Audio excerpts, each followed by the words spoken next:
दोस्तों नमस्कार, स्वागत है आप सभी का प्रदीप हिंदी स्टोरीज में। चैनल पर पहली बार आए तो सब्सक्राइब करें, वीडियो को लाइक करें। तो चलिए शुरू करते हैं एक और महापुरुष की ये कथा, संत नामदेव जी की अमर कथा। संत परंपरा की विशाल धारा में अनेक दिव्य संतों ने अपने प्रेम, भक्ति और करुणा से इस संसार को आलोकित किया है। इन्हीं संतों में से एक थे संत नामदेव महाराज। उनका जन्म 1270 ईस्वी में महाराष्ट्र के नरसी बामनी नामक गांव में हुआ था। उनका जीवन एक ऐसा अद्भुत उदाहरण है जहां भक्ति केवल मंदिर की दीवारों में सिमटी नहीं रही, बल्कि गांव-गांव, नगर-नगर में फैलकर जनमानस को छू गई। बचपन और जन्म का संकेत।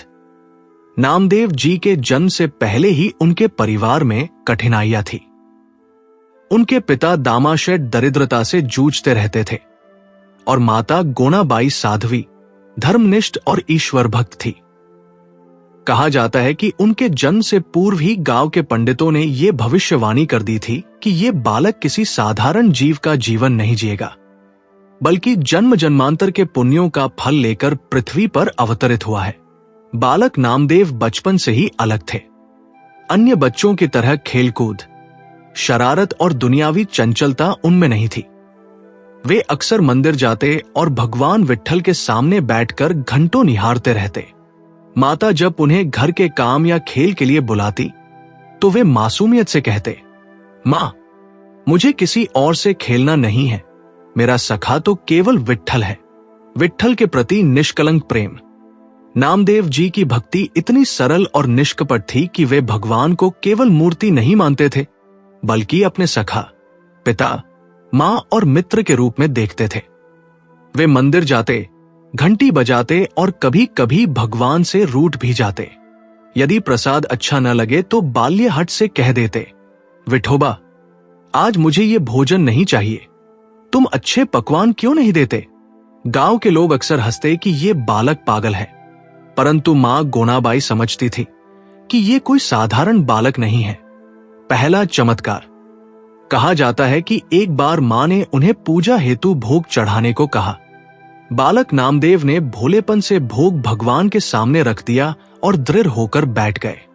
बोले, विठोबा, यदि तुम मेरे सखे हो तो ये भोग स्वीकार करो। घंटों तक बालक अडिग बैठा रहा। अचानक मंदिर में दिव्य प्रकाश फैला और मूर्ति से भगवान विट्ठल ने प्रकट होकर भोग स्वीकार किया। इस घटना ने पूरे गांव को चमत्कृत कर दिया। तब से लोग जान गए कि यह बालक वास्तव में भगवान का प्रिय है। समाज से संघर्ष। नामदेव जी जब बड़े हुए तो उनकी भक्ति की प्रसिद्धि फैलने लगी, लेकिन समाज में ऊंच नीच, जातिगत भेदभाव और कर्मकांडों का जाल बहुत गहरा था। पंडित गण उन्हें अक्सर तिरस्कार से देखते और कहते, भक्ति तो केवल वेद शास्त्र जानने वालों का अधिकार है, तुम एक साधारण परिवार के होकर भक्ति की बातें कैसे करते हो। पर नामदेव जी विनम्र भाव से उत्तर देते, विठोबा केवल हृदय की भाषा समझते हैं, न कि जाति, कुल या कर्मकांड। उनकी यही बात धीरे धीरे जनमानस को छू गई। लोग समझने लगे कि सच्ची भक्ति शुद्ध हृदय से होती है, न कि बाहरी आडंबरों से। संत ज्ञानेश्वर से मिलन। संत नामदेव का जीवन तब और अधिक महिमामय हुआ जब उनकी मुलाकात संत ज्ञानेश्वर जी से हुई। दोनों की भक्ति, प्रेम और दृष्टि एक दूसरे से मिलती थी। दोनों ने मिलकर समाज को यह संदेश दिया कि ईश्वर तक पहुंचने का मार्ग सरल है, उसमें न कोई जाति है, न कोई ऊंच नीच। ज्ञानेश्वर जी के साथ नामदेव जी गांव-गांव घूमे, भजनों और कीर्तन से जनमानस को जागृत किया। उनके भजन इतने मार्मिक होते कि लोग आंसुओं से भीग जाते। चमत्कार और भक्ति प्रसंग।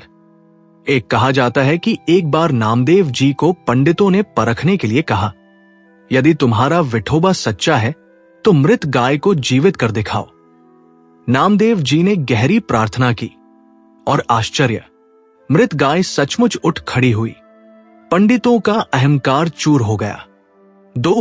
एक अन्य प्रसंग में एक धनी सेठ ने उनका अपमान किया, परंतु रात को सेठ को स्वप्न में विठोबा ने दर्शन देकर कहा, नामदेव मेरा अंश है, उनका अपमान मेरा अपमान है। अगले दिन सेठ उनके चरणों में गिर पड़ा। 3 नामदेव जी के भजन इतने प्रभावशाली थे कि कहा जाता है पत्थर भी पिघल जाते थे। पंजाब की यात्रा और कीर्तन परंपरा। नामदेव जी महाराष्ट्र से निकलकर उत्तर भारत की ओर भी गए। उन्होंने पंजाब तक यात्रा की और वहां भी भक्ति का प्रचार किया। आज भी गुरुद्वारों में उनके भजन गाए जाते हैं और गुरु ग्रंथ साहिब में उनके 61 भजन संकलित हैं। उनकी वाणी सरल मराठी और हिंदी मिश्रित भाषा में थी, जो सीधे हृदय को छू जाती थी। वे कहते थे, ईश्वर दूर मंदिर में नहीं है, वो तो प्रत्येक प्राणी के भीतर है। उसे देखने के लिए बाहर मत भागो, भीतर झांको। अंतिम समय और समाधि। संत नामदेव जी ने लगभग 80 वर्षों तक जनमानस को भक्ति का अमृत पिलाया। अंत समय में वे पंढरपुर के विठोबा के चरणों में लीन हो गए। उनकी समाधि पंढरपुर में आज भी भक्तों के लिए तीर्थ है।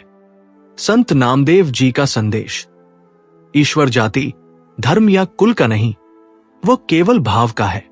भक्ति में निष्कपटता और प्रेम सबसे बड़ा साधन है। सामाजिक भेदभाव केवल अज्ञान है।